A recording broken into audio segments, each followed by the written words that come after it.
How hard is it for you to let go, or how hard was it to let go and start to actually look at your business instead of it just being you?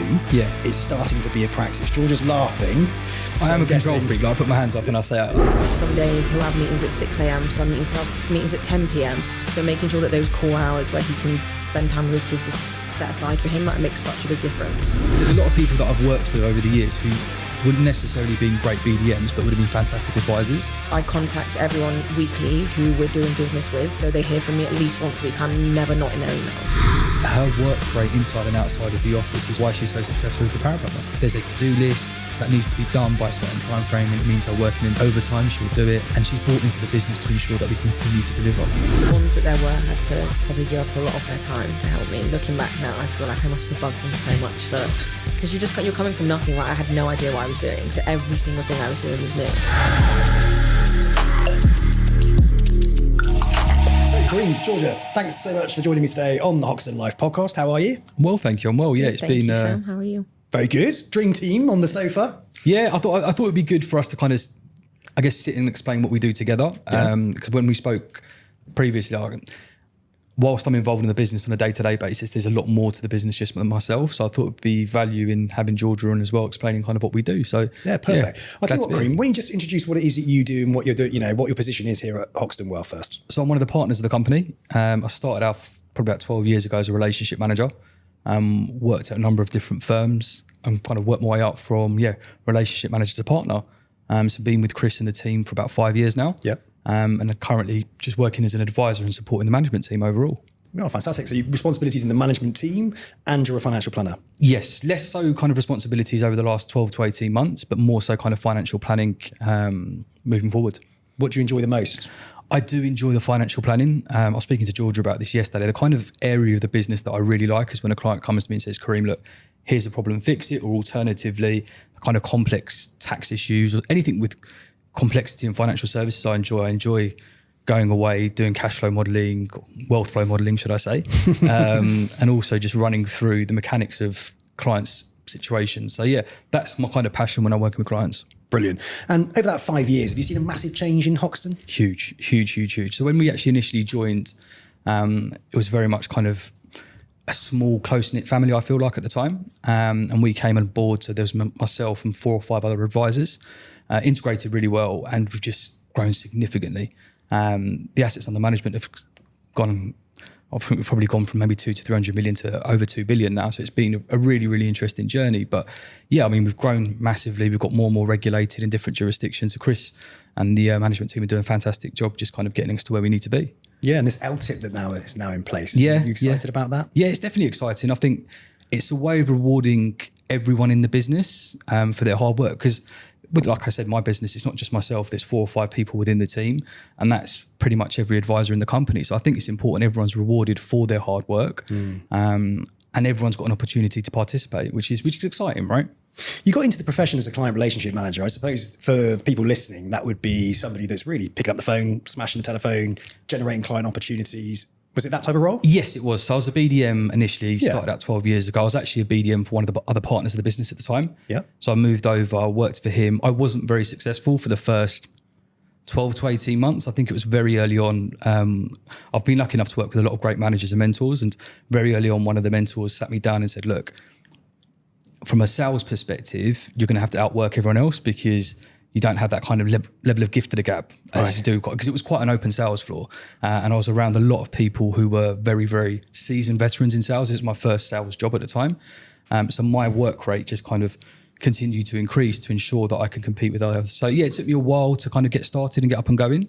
But my, I guess persistence with continuing to work hard was what got me through. Fantastic. So a team of you actually moved across to Hoxton 5 years ago. Yes, there was probably 7 in total. Yeah. 7 people in total that joined. And we didn't initially just join as well. So when we'd moved across, we operated as kind of sub-entity for some time. Yeah. Just to see and test the waters, kind of see how those relationships were formed, see how Chris and the team operated. And the intention was to continue to do that for a year or 2. And within 6 months, the synergies were there. We liked the way Chris operated. And yeah, we just kind of fully merged and came across. Brilliant. Why did you pick Hoxton out of interest? You must have looked at the whole market out here. Why Hoxton? 'Cause that was 5 years ago. Yeah, we actually went to the institutions. So when we were looking to move, and we sat down with a number of the institutions, said, look, if you were sat on this side of the sofa, who would you be having conversation with? And there was probably 3 or 4 names mentioned. We vetted each of them, sat down with Chris several times, kind of understood where he wanted to take the business.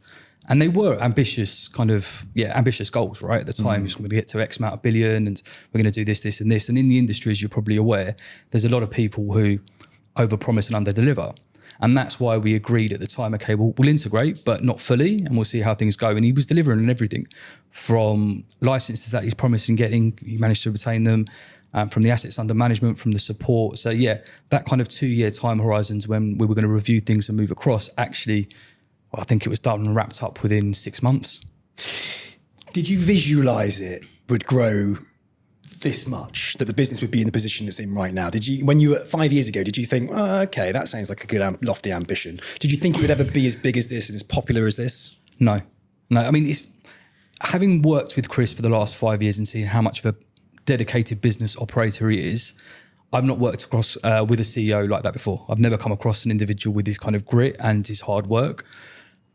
And I didn't know that he'd be able to take the business from where he is currently where he was previously to where he is currently. And he's a fantastic operator, got a great management team, and he's continuing to grow the business.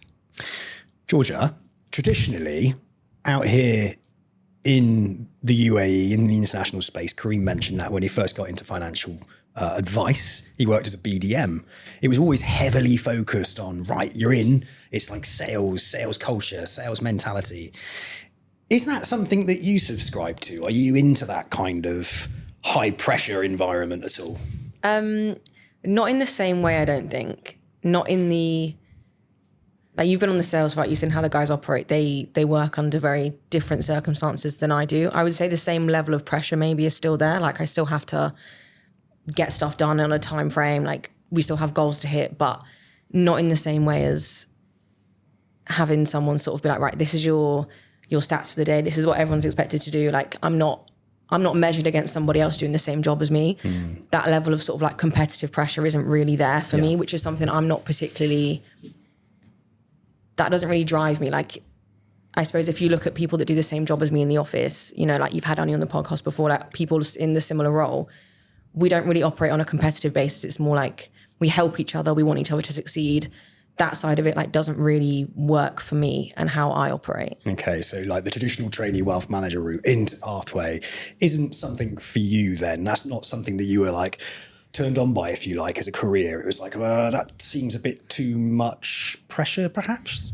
I think it's just that doesn't impact my day in the same way that it would for other people that really thrive off of that. Like someone telling me, oh, this person's doing this, and that doesn't, seeing other people succeed, that does drive me to be better, but I don't look at it as from a competition basis, right. Where I think like in sales, that's kind of something that's maybe a little bit key in terms of like, you'll see someone doing amazing, you're like, I want to do 10 times better than that person, or I want to do X amount more business than that person. Whereas for me, it's more, that might inspire me to do better or work a bit harder, but not to beat them. It's just more, I like to take in what I see around me. So like from a sales perspective, I don't think my brain doesn't work in the same way as that. Right, okay, cool. Well, tell us a little bit about the job role that you do. So currently as Paraplanner, I sort of do, would you say like majority of the behind the scenes stuff? I'd say involved in every part of the business. Like your traditional paraplanning role from the international market doesn't really exist. So we're kind of designing, I mean, Chris was the first person to have a paraplanner and now everyone does.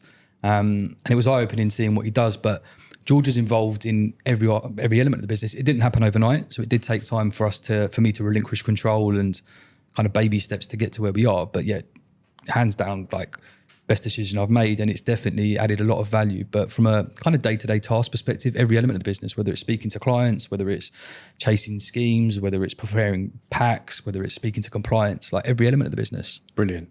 So Georgia, it's kind of like looking after the client relationships then. Yeah, the way I normally describe it to people that don't really know what a paraplanner is sort of like the finance version of a paralegal, because everyone kind of knows what a paralegal does. Like you kind of do a bit of everything. Majoritively, I would say it's less client facing generally. I think between us, like it's become more client facing over the years, but majority of my day is spent like dealing with, okay, we've got this and this to do today. Like, how best do we do it? Who needs to be doing what? Where does this stuff need to be? Okay, we've got this and this coming up. What needs to be prepared? Where does it need to go? Managing sort of expectations and making sure that clients are up to date and informed with what's going on. Make sure they all get their weekly updates. Make sure all of their sort of internal documents are up to date. Kind of a bit of everything. Okay, have you got aspirations to then become a financial planner? Yeah, at some point. It's not like something that I've got set in stone as a time frame right now. I'm relatively young for the financial services industry, so I'm not really in a big rush. I'm in a good position where I have the great luck that I'm really learning off so many people in the office. Like, you've met a lot of them, like people like Chris, Jake, everyone on the floor. There's so much to learn. I'm not in any rush to sort of cut myself off from that and step out on my own just yet. Yeah, and I agree. Like, why rush becoming a financial planner, when you don't need to? If you can soak up all that information, get all that training, and when you feel comfortable and it feels right, that's the best time to do it. I think it will be a natural progression. Yeah, 100%. We'll know when the day is, whenever it comes. Yeah. I mean, look at Ravi. Ravi took 5 years, didn't he? He's doing exceptionally well now as a financial planner, but he took 5 years. He stayed in that BDM role, if you like, for 5 years, because he wanted to make sure that he was at the right time for him to move across, when he knew absolutely everything about the processes, the organization, how to structure his day. For him, it was massively important that he felt comfortable in making that switch. I think there's so much emphasis on the fact that the idea that, if I'm a financial planner, then all of a sudden I'm going to earn more money. It's not. All of a sudden you're going to be doing a hell of a lot more. Yeah. And if you don't have the groundwork and the framework and the processes in place when you move into that position, all of a sudden you're not just spinning 10 plates, let's say, you're spinning 20 plates, and they could all fall down at once, and it could be incredibly stressful.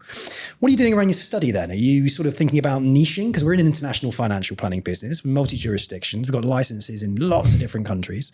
Are you thinking about niching down specifically, Georgia, in any way? Yeah, so at the moment I'm doing an Australian graduate degree, which is something that you kind of, moving forward, I'll need to have to be able to operate in Australia. A lot of our business is based over there. It's a part of our business model that I kind of run a lot of that, from the sort of getting everything sort of going, making sure the business is going through. That's kind of my thing that I sort of take on. That's what I enjoy doing. I enjoy the Australian side of things. So that's what I'm focused on at the moment. Obviously, there's other bits and bobs, US, UK, Europe. All of those will come with time. But as I said, I've got so much time to get them all done. At the moment, Australia is the focus. It's really interesting, isn't it? Because out in this international space, there was never really a admin to paraplanner to financial planner career framework. Yeah. It was never really out here. So it is quite unique here, I think, at Hoxton Wealth, and we're starting to see it. It reminds me, like, they're like little mini practices here, right? So you're a financial advisor, you treat your business within a business, and then you hire into your business. So if you need an administrator, or if you need a paraplanner, or if whatever it is that you might need, you will actually, out of your own income, pay for that individual to join your practice. Yeah. So essentially, you're building a practice. Do you sort of see yourself as a paraplanner, practice manager? Do you get pulled into lots of other areas, Georgia? Yeah, I think how long have we been doing this now? 2.5 years in this role. We've gone through a lot of changes as a team. We've had people leave, people join. We've maybe made some mistakes. We've sort of built, there was a period where it was just the two of us. So we had to do everything between the two of us, every bit of admin, every bit of like client relationship. There was no one else for us to put any of that stuff on.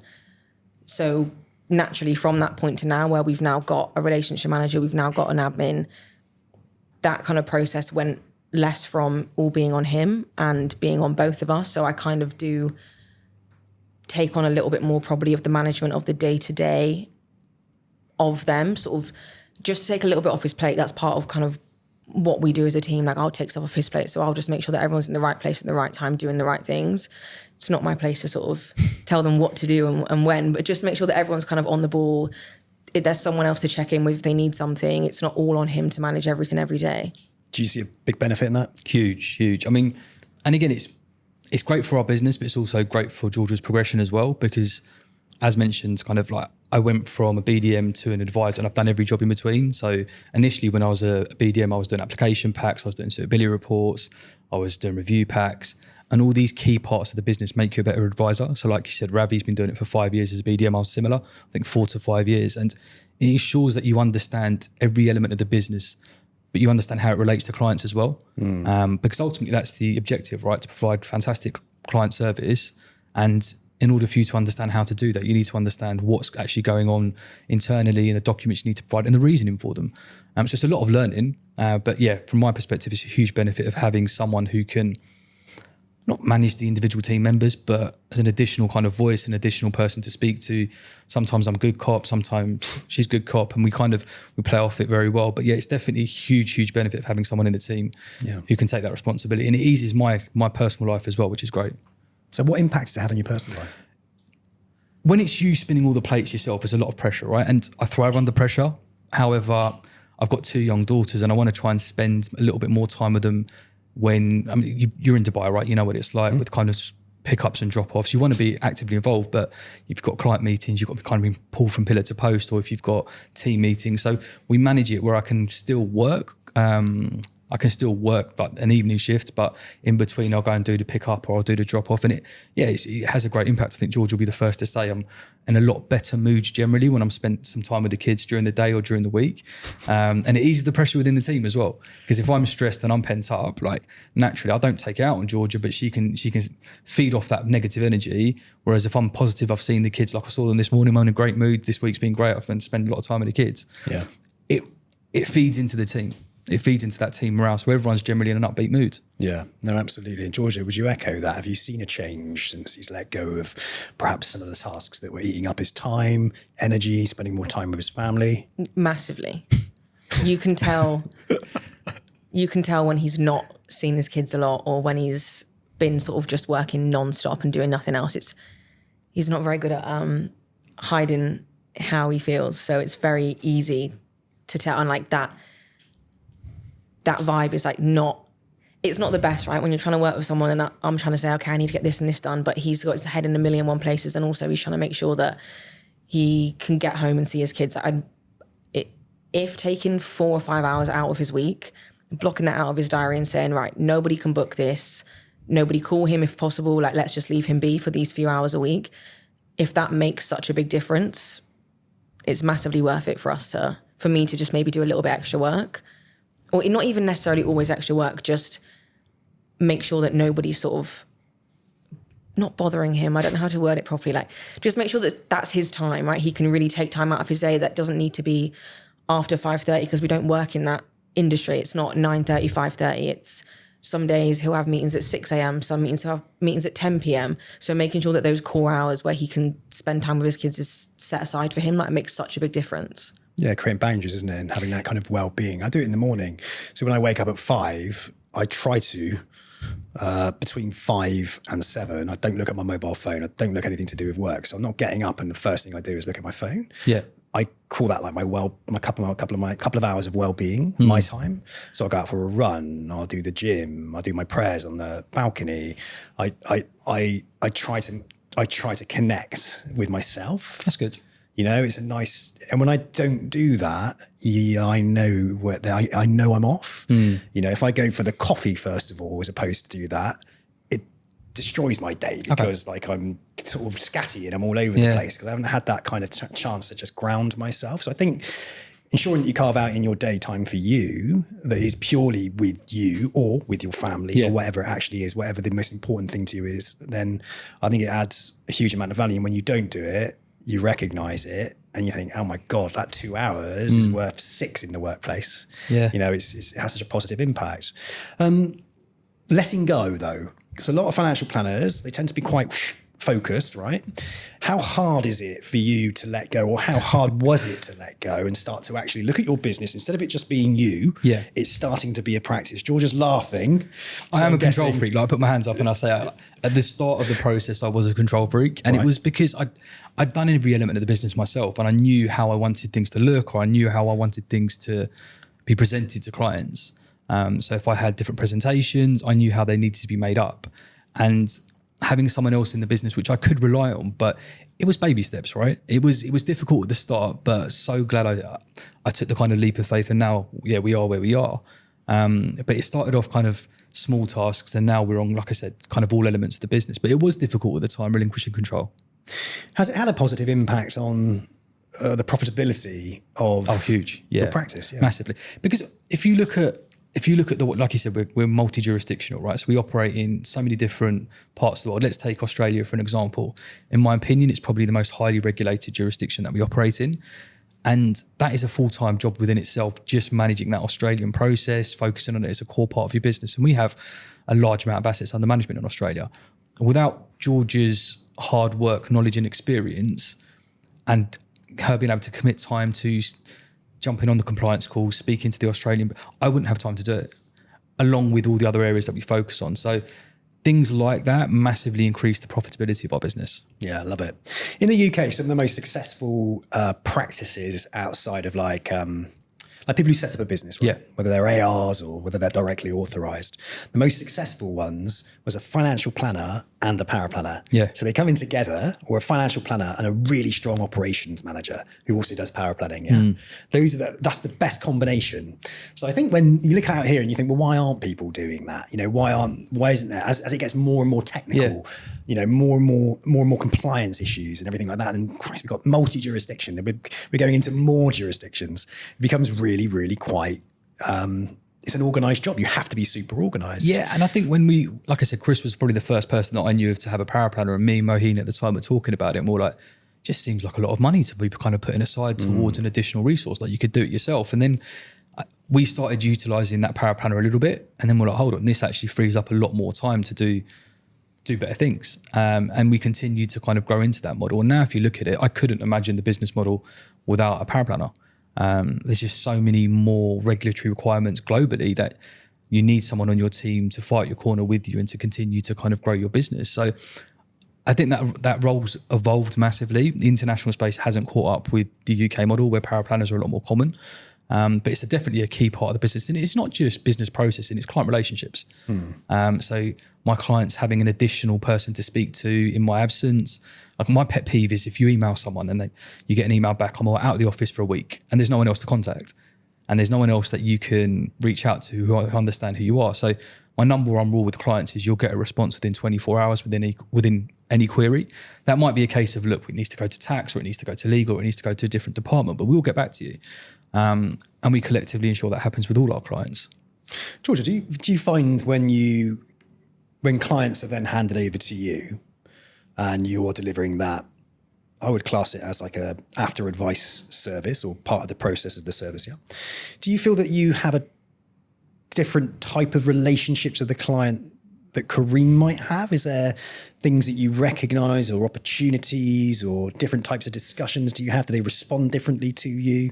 I think it definitely depends on the clients. Some of them he's had for years, and I'm always going to be kind of just the paperwork girl for them, right, which is fine.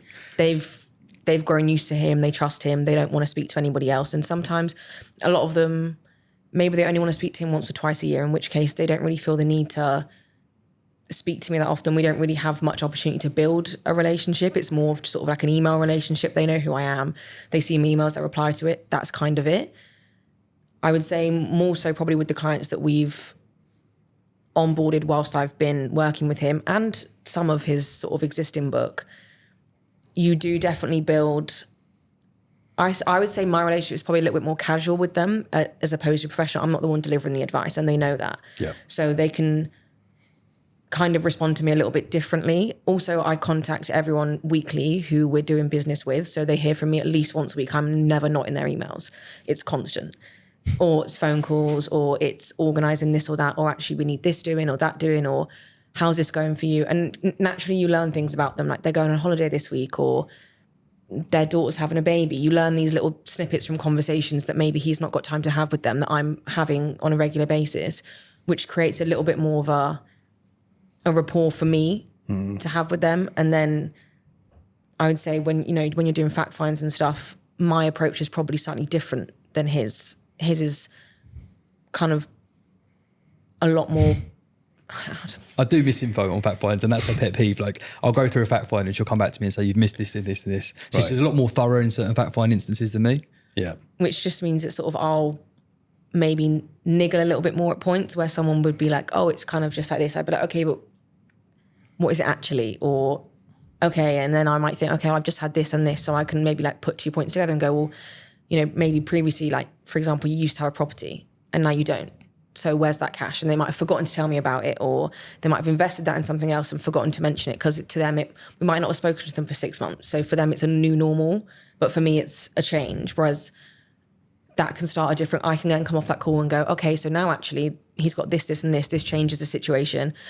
Is there anything we can do there? And then we might have a discussion off the back of that. And then going forward, it might open up a new opportunity. Yeah, very empathic kind of different type of fact find, different type of relationship. You're opening them up into other opportunities that might be happening, problems they might incur. You're probing, you're pressing a little bit further just to get that full information out. Do you deal mainly with men, or is it men and women? Majoritively men. Yeah. Do they respond well to you? Yeah, most of them respond pretty well. I haven't really had any bad experiences speaking to anybody. They're normally pretty open. Yeah. What I love about here about the paraplanning role as well is it is more kind of like client facing. Yeah. Whereas in the UK, a paraplanner would tend to, you know, his report, get that done, and the financial advisor goes out and sees the client, right? Whereas out here, the paraplanner within the international space is very much involved in the whole process and with the client. So you start to really embed in it. And it's a great ground, I think, for learning. When you get a paraplanner, 4 years of just sitting there doing reports and they've never been in a client meeting, for instance, right? Or listened into a client meeting or spoke to the client, they don't have the confidence, especially if they want to become a financial planner. It's a lovely route in, and it's a great exposure, and you start to pick up and learn about different nuances and different client, as you're doing, different areas where you can start to probe and understand the process quicker. And also, obviously, you've got this attention to detail as well, because you're paraplanning. You want to make sure every bit of information you've got is right, because clients can come knocking on your door and say, what's this nonsense, you know? So it's good for you, isn't it? It's a good training ground, I guess, to then think with yourself, right, well, when I do become a financial planner, at least I know 100% the whole process. And also, I guess, as well, what we're going to see here is that when it comes to replacing yourself, for example, maybe another paraplanner comes on board, you'll be able to articulate to that paraplanner in a way that maybe Kareem doesn't with you, because you've done both sides of the fence, you know? Yeah, hopefully. I'm a little bit of a control freak as well. So no. it'll be a tricky transition when that time comes. Yeah. So it feels like a bit of a partnership then. Do you guys spend a lot of time outside of work, or? Yeah, we do. I do feel like as part of any kind of working business relationship, you do need to spend kind of time inside and outside the office. I don't think coming in at 8:30 and leaving at 5:30 and expecting someone to be committed to your personal business and growing your business is flawed. So you do need to spend time inside and outside and just understand each other, right? Understand each other's ambitions, understand where they want to be, their goals, their targets. And then you can kind of start to build around it and focus on the business more so once you understand kind of how you both complement each other. Especially over the last 18 to 24 months, we have spent a lot of time together, but that's both in and outside the office, which allows us to kind of continue the conversations, because like if you're speaking about business continuity in the office and then outside of the office it's closed, having conversations outside the office, new ideas pop up. We might be having a few drinks on a Friday or a bite to eat, and then actually we need to do this and this, and we'll implement it the following week. So it is important to have a relationship where you spend time inside and outside the office, in my opinion. I don't know if Georgia shares that sentiment. Yeah, I think from my perspective, it's probably more so like, how do you really buy into somebody's business unless you know them? You have to sort of know their goals, what they want to achieve, or what their end point is, how you fit into that. And also, as you said, it's a personal business, right? These are, as you said, mini businesses within a bigger business. So whilst I'm working at Hoxton, I'm working in his business that he's spent time building up. It's important for me to have a relationship with him where I understand how much time and effort that's taken. I think that is the only way to really impress on someone how important the job it actually is. Yeah, it's a deeper connection, isn't it? I think it has to be as well. When you, not necessarily if you're looking at kind of, I'm going to be a paraplanner for a year or two and then I'm going to go out and be an advisor, but where like Georgia's a young paraplanner and still very much learning on the job. Like I still class myself as a student as well, so I'm still learning as I go. And it gives her the ability to become an advisor on her own time frame. So there's no pressure like next year you need to be an advisor. It's a case of, okay, well, let's continue to learn. Let's continue to develop you as a paraplanner / advisor / practice manager. And it relieves her of that pressure of, okay, well, I need to become an advisor on set date because she's still doing very, very well as a paraplanner. So I think it's important that you guys have, paraplanners in general and advisors have that relationship to understand where each other's strengths and weaknesses are and build upon that. Yeah, it's always kind of historically as well been, you would go off and be an advisor and run your own desk, if you like, or your own business. Whereas this is very different. This is partnership. Yeah. This is teamwork. I mean, when you think about the future of working together, do you feel like you're going to grow the practice together, for example? Do you think about hiring multiple different planners and building like a practice within a practice? Do you think that way, or what does the future look like for you guys? Yeah, I mean, during our counselling session last week, we were running through today. We had a lot of conversations afterwards, and it was a case of I'd always envisaged it as Georgia's part of the team for as long as she wants to be. Yeah. So there's no pressure to stay within the team if at some stage she wants to move on and kind of develop her own team herself. But there'll always be space for Georgia within the team. I'd like to support her as an advisor, as she supported me, and as my mentors supported myself when I was stepping up as well. It was a lot of hand holding. It was shadowing meetings. So at the moment, it's a case of we've got kind of a mini 3-year plan, which is get the qualifications, get some assets under management under her belt, get her comfortable taking on clients, and we'll kind of reassess it as we go. But I'd like to think as a core team, it's a very good fit for her. It allows us to kind of operate all over the world, and she's got a great relationship with my clients. My clients feed off her energy. Collectively, we provide great advice. So she's an asset to the team. So I'd like to keep her within the team as long as possible. However, she's not chained to a desk. Like if she'd like to operate solely herself and take that leap of faith, then by all means, again, still very young, right, from an advisory perspective. So that support network's there for her as long as she needs it. Yeah, fantastic. Obviously, having a female out here in the UAE as well, I think they're very limited, isn't it? There isn't a great deal of female advisors out here. Very, very few. So I think, do you see that as an opportunity in the UAE? Do you feel like, I could really establish myself as a leading female financial planner? Do you feel like you want to step into those shoes? Have you got ambitions for that, or not really? I wouldn't say that's like a main point of focus for me in terms of that doesn't really make too much of a difference to my goals. And I think that's just mostly because financial planning in general, there isn't a lot of women. There's not a lot of women anywhere. Hoxton's maybe a little bit better with numbers, but it's still majority not, especially on an advisory perspective. There's very, very few female advisors. That's just going to come with the territory. But I don't think I've ever felt any difference in my job or my role because I was a woman or because I'm not a man. So I wouldn't say it's ever been a massive thinking point for me from my own personal progression as a perspective, but I guess that just comes with it. That's probably what's going to happen. There isn't many females out here doing this or advisory, so I guess it will just come part and parcel. I suspect there's probably a lot of planners listening to this podcast episode now, and they're thinking now about taking on a paraplanner. What advice would you give to those financial planners to make sure that the transition is nice and smooth? What would the first 6 months be like if you were to take on your own paraplanner? I would say try and make sure you're as organised as possible yourself at first, because what you don't want to do is waste the first quarter of having somebody with them sort of cleaning up and having to just get everything in gear. You want to be able to sort of jump headfirst in. I would say try and be a little bit less of a sort of control freak if possible. You have to be willing to give up some of what you do if you're going to hire a paraplanner. If you're not willing to do that, there's no point, because the job's kind of redundant if you don't let them take things off your plate. But I think just generally you just need to be ready for it. You need someone who's gonna be able to really take on half the responsibility so you can go out and do whatever it is that you're best at. If the behind the scenes stuff is not what you enjoy doing, then maybe get a slightly more administrative minded person.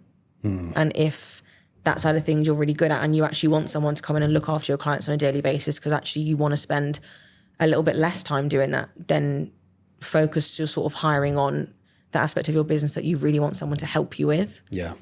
No, I love that. Yeah. Don't panic hire. Because someone could panic hire and say, oh my God, I hate doing this. Like operationally, I'm rubbish and I've got things here, there and everywhere. Because when it comes to actually bringing somebody on and not being able to articulate what the process actually is that person needs to actually do, it's going to be really, really hard. So you're panicking and you expect that person to come in and just because they've got that experience, all of a sudden going to take over and change the way that you think as a financial planner. Yeah, and I think even like the way Georgia came on as a paraplanner, it wasn't she was hired as a paraplanner. It was a case of she was a BDM. I was involved in the kind of initial interview stage with her, and then she formed part of my team. And it wasn't working as a BDM kind of advisor relationship. And there was an awkward conversation that had to happen. It was similar when I was in a BDM for like 2 or 3 years, a manager pulled me in and said, look, is this job really for you? Because it doesn't seem like you're enjoying it.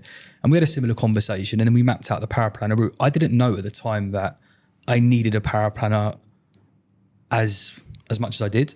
And we naturally kind of progressed there, but she's done a fantastic job of kind of adapting to the role. It is demanding, right? Yeah. It's a lot of stress. I'm sure she's had a lot of sleepless nights because of cases that we've been working on, or the complex stuff, or changes in regulation. I remember there was a time she had like sleepless nights because she was waking up thinking about the Australian business process, literally. And it was seriously stressing her out, but we've worked out boundaries and ways of ensuring that she's less stressed. But when you look at that progression, there's different ways of picking out people who have talent and may not necessarily fit within that BDM role, who could form other areas of the business, whether it's a Paraplanner or whether it's support staff, client servicing. I do think the industry is evolving massively as well in the international space. So what advice would you give to a financial planner then who's thinking about, they're at this stage now and they're thinking about taking on a Paraplanner? I would highly recommend, it depends on the stage they are, right? So if you're just kind of starting out as an advisor, I wouldn't recommend taking one straight away. As soon as your assets under management justify the cost associated with a Paraplanner, definitely take one on. But do spend time working together first. So kind of test the waters a little bit, start with some kind of small tasks, make sure you spend a hell of a lot of time inside and outside the office with them. Like the worst thing I could potentially have done is given Georgia 20 tasks to do, not checked in with her until the end of the week and said, have you done them? And expected them to be up to my standards. So like a lot of hand holding is required, but I mean, these are relationships that are going to be formed for 5-10 years, right? Like there's a space for all within the business indefinitely. So it's worth a lot of time from an investment perspective, but the output you're going to have, it's going to be second to none. It's always been kind of BDM straight to financial planner out here in the UAE. Do you think there is like this missing piece of the puzzle in the career journey that it should be BDM to Paraplanner to advisor? Yeah, agree. Because when I look at this, there's a lot of people that No, you crack on. I was going to say, there's a lot of people that I've worked with over the years who wouldn't necessarily been great BDMs, but would have been fantastic advisors. But because they weren't successful as a BDM, they probably went back to the UK, moved back, and that was their career done in financial services, but would have been fantastic advisors.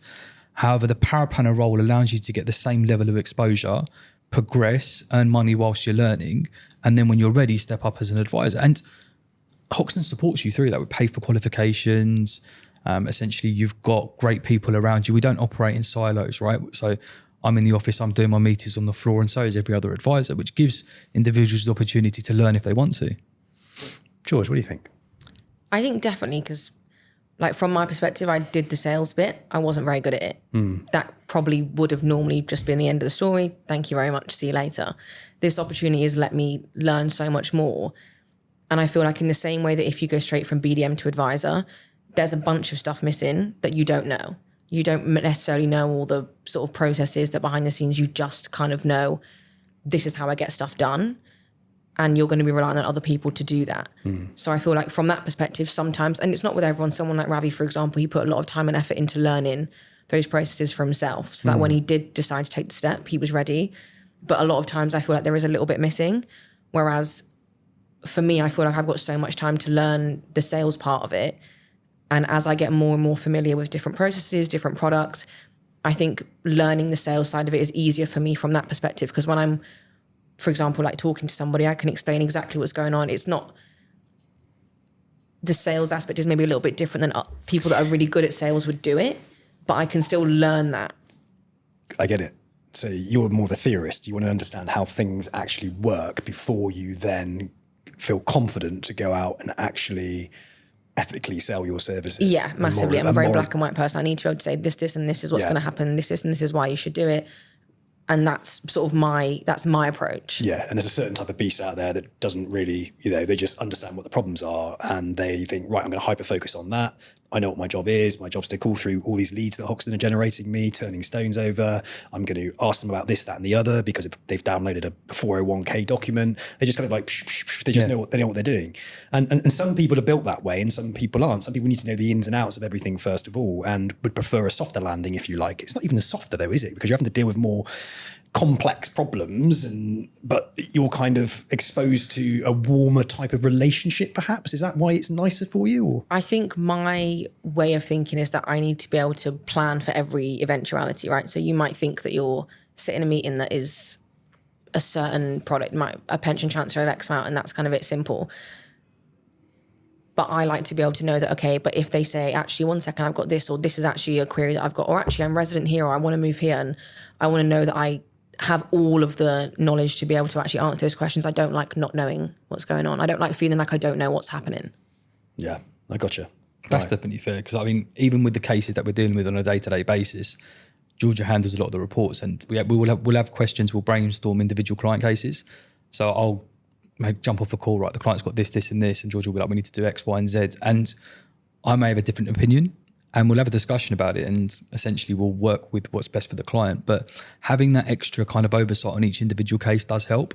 Previously, I'd speak to other advisors around the office. Okay, what would you do in this scenario? But Georgia's knowledge now is at a stage where we'll have conversations, especially about Australia, about clients' cases. Why are we recommending this, or what are we doing for this? And it was only a few days ago, I've got quite a complex case in Europe, and I was like, this is what we need to do. And like 20, 30 minutes discussion around, okay, but why are we doing this? And why would we do it like this? And it's important to have someone asking you those questions, because the client will, and I need to justify it. Yeah.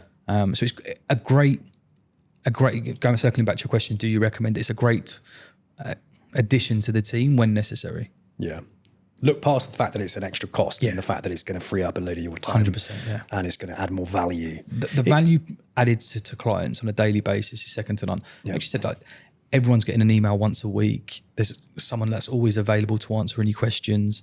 There's an additional person that can be spoken to about a range of topics. Like, having that functionality to your business for a client, it's great, right? So like, all my clients will email both of us. She'll respond to certain emails, I'll respond to others, but having a point of contact from a client perspective is fantastic. That knows the client as well. 100%. I mean, the last thing that a client wants is to kind of have to contact, I'm away for a week. I mean, I'm rarely off, but let's say I am off for a week, is to speak to someone who they don't know about their circumstances. And at any given point, we're probably dealing with 20 ongoing cases, which there's a history behind, which Georgia knows inside out. I could test them and say, right, what's going on with this? And this is the last update, we track it. And from a client perspective, being able to speak to Georgia and say, what's going on with this? And she knows exactly where things are, is second to none from a service perspective, in my opinion. Fantastic. Well, here at Hoxton, we do train people up, don't we? We train people up as trading wealth managers, we train people up as paraplanners. There is a huge amount of resource here that can be used for advisors that are thinking about joining us and want to tap into those paraplanners or administrators, or that support that's actually there. And so you kind of start thinking about your business as a practice. Yeah. And what can I let go of? Do I need this control as much as I think I do? Why do I think I need this control? What am I worried about if I let it go? More often than not, when we do address these things and we let them go, it tends to have a very positive impact on our life. I don't know about you, but sometimes it frees you up, doesn't it? Definitely. Like all of a sudden you feel this kind of freedom and you're like, oh, it doesn't take long for you to fill that freedom back up again with other things. Yeah. But that's growth. And then you'll get to that point and you'll be like, oh, I've got to grow again. So you've got to bring somebody else on to free it up. You might need a marketing person. You might need another paraplanner. You might need another administrator. It's just how businesses grow. But what's great is you've got the blueprint here. Yeah. One of the things I've definitely noticed about Hoxton Wealth is that everybody shares. Chris, man at the top, still delivering advice to his clients, but building a practice himself. And everything that he's learned, everything that he's done, the blueprint is shared with you guys and girls. It does get implemented across all the different types of advisors in the business. And that's really, really important, because you need somebody who's done it. You need somebody who's been there, got the t-shirt and have been successful and can tell you the pitfalls, the things that work, things that don't work. And more often than not, you think about it and you go, I don't know about that. It's going to cost me a load of money. But you've got to trust the process. And this is it, especially when you look at Chris, right? Incredibly successful individual. And the great thing about Chris was when we first joined, he was still doing his meetings on the floor. I was sat one side of him, Mohim was sat the other. And we were still learning. Like, all three of us were just learning off each other. Yeah. And that having that exposure to that very early on, it was a case of, well, look, it's working for him. This is how we do it. He's given us all a blueprint, right? And it's a case of, right, you can tweak it slightly, whether it's focusing more on X or focusing more on Y, or these are the hours that you're doing.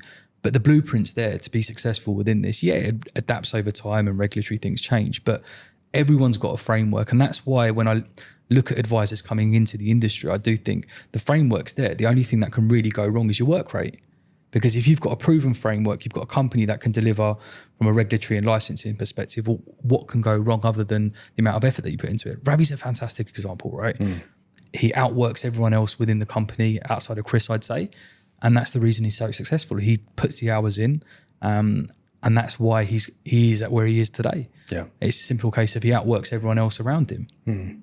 He works to a process as well. Correct. And do you know what? Similar to Georgia, right? Like, her work rate inside and outside of the office is why she's so successful as a paraplanner. It's the fact that if there's a to-do list that needs to be done by a certain time frame and it means her working in overtime, she'll do it. And she's brought into the business to ensure that we can continue to deliver. And that's what's key. You do sound like a very caring person. She cares about you and she cares about your business. Yeah. Do you sometimes have to kind of check yourself sometimes a little bit and give yourself a bit of, I don't know, time and boundary? We talked about Kareem, we talked about him picking his kids up. Do you give yourself that space to relax and to kind of have space for yourself if you're getting a little bit stressed out? Or are you not that type of person? Do you thrive in that sort of environment? No, I feel like at the beginning I was really, really bad at that. I would just be on 24 hours a day, which was not good for me. I was still learning stuff, right? So stuff that doesn't really stress me out anymore would stress me out then, and it would send me into an absolute spiral, and it would just be like constantly just get to Friday. Now I'm a little bit more conscious of, I'm still kind of available whenever, which, I mean, not everyone will agree with. I personally feel like where I am in my career is not really the time to be working 8:30 till 5:30 and sticking to set hours. It's a time for like really learning. So if there's an opportunity to jump on a call or to speak to somebody, I'll do it. But it doesn't matter what time it is. Like I'll be there. I'm willing to do it. And also his hours are not 8:30, 5:30. If he's taken 3 hours off to go and see the kids, then he might want to work till 8 o'clock, which might mean a team's call at 8 o'clock. That's fine by me. But I just do little things. So like my notifications are off on my phone for my work stuff. So I can still check it. But if I'm not on my laptop, it's not an immediate thought. I'm not waking up and seeing emails on my phone in the morning. I'm not waking up and seeing team messages from someone in the UK who's teams me after I've maybe finished for the day. Like just making sure I've got a couple hours. Like if we're just eating my dinner, my phone's not flashing with an email, because clients are everywhere. Clients will email us at any time of day. They don't mean to interrupt my day, but you might do. And if it's something that I need to get done, if I see it, I can't ignore it. Yeah. If I see like, it's just a quick thing, it might take 20 minutes, I'll just do it then and there, which I'm trying to be a little bit better at making sure that I'm not actually on 24/7. And my weekends are like my weekends. How do you manage that though? Like having clients from one side to the other, because that is a problem, isn't it? Like for when you switch off, because like, is there a set time of the day that you respond to certain clients at certain times? Do you organise your diary so you're only dealing with Australians at certain? How does it work to keep that organised? Because that would stress me out, I think. Because I'd just be on it. Mind you, I'm on all the time anyway. I'm one of those people. I have a difficulty in switching off. I'm on all the bloody time. My brain's always active. As soon as I wake up, I'm active. It's before I go to bed, I'm active. So it is difficult, right? Because I've got clients literally all across the globe that operating from kind of America, from the US, Canada, all the way over to Australia. So you're dealing with every time zone possible. From a call perspective, I mean, I was in the UK last week and I was having calls at like 3:30, 4 o'clock in the morning. And it's difficult because certain things need to be done. So you just need to kind of wake up and do them, right? And then you may have calls till 10, 11 o'clock at night some days. I mean, in my earlier days as an advisor, I was doing calls at like 2:30, 3 o'clock in the morning just to accommodate around clients. Now clients that I've got are a lot more accommodating to my timeframes. And I'll wake up and there'll probably be emails there that I'll need to respond to. But I will, as long as they're responded to within 24 hours, as long as it's not like a bereavement case or something that's going to be like, have a negative impact to a client, like from a performance perspective, or there's like something that's super urgent, we'll work on it straight away. But generally, it's as long as it's within that 24 hours, there's never any issues for clients. So let's look to the future then. So what are you guys going to be doing together to supercharge your practice and make it a super success in the next couple of years? The plan, I mean, there's different things that we're going to be doing, right? So we've obviously got, there's other members of the team that are actively involved. And again, we are reliant on them to kind of assist with the growth of the business. So it's difficult, right? Because it was quite funny, maybe about a month ago, we were having a meeting, and usually I'm bad cop. And the meeting was kind of, I was talking about performance and I was talking about a few different areas within the business. And this is when I realised Georgia was really bought into the business. It was a case where she said something. It was, she was speaking to one of the other guys in the team, and it was a case of, look, guys, for you, this may be a job, but this is my career. And that's powerful, right? Yeah. And it was kind of on reflecting on that, looking at, well, it's not her job anymore, it's actually her career. It's okay, how can we map it out where the other members of the team are just as vested as Georgia is? Get them as incentivized to grow the business as much as Georgia is, and continue to grow. Like, we've got a magic number, I won't say the magic number of assets under management and a magic number of clients, but I mean, Georgia's doing a degree, she's doing fantastic with that. That will help us continue to grow the Australian business. We're operating all over the globe. So just much the same. I mean, this year has been a very hands-on year because we didn't have an admin at the start. We didn't have a relationship manager at the start. So Georgia was doing application packs. I was trying to generate and speak to clients for referrals, et cetera, et cetera. So it was a difficult start to the year. We both pretty much worked through, I mean, how long were you off in the summer for? About 5 days. Yeah, it's like we've both pretty much worked through the whole year. She took 5 days off in the summer. I worked through. So it has been a lot of plates spinning this year to kind of get to where we needed to be. I think next year it'll be much the same, probably a few more holidays, I'd like to think, but just more support from the kind of relationship management team to get us to where we need to be. So it's less hands-on from us.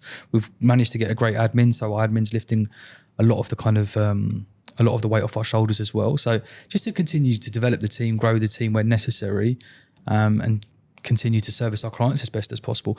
We do a lot of additional work for clients, more so than probably a lot of advisors in the industry, to continue to focus on those relationships with clients, understand their goals and objectives, and continue to grow those relationships with them. It's a very intrapreneurial Yeah.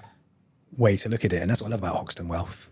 It does kind of like scratch the itch of those entrepreneurial individuals that don't want to go it alone. So you become intrapreneurial, you build your business within a business, and then together you're experiencing that. Whether you're a paraplanner, practice manager, administrator, or the financial planner, you can build that entrepreneurial spirit across the team. Like you say, it's kind of getting the buy-in of your team to be able to help it grow. Are you all pulling in the right direction? Yeah. It's really, really super important because if you don't have that in place, someone can drag it down. It's difficult. It is difficult finding that. I mean, we experienced it at the start of the year from an admin perspective.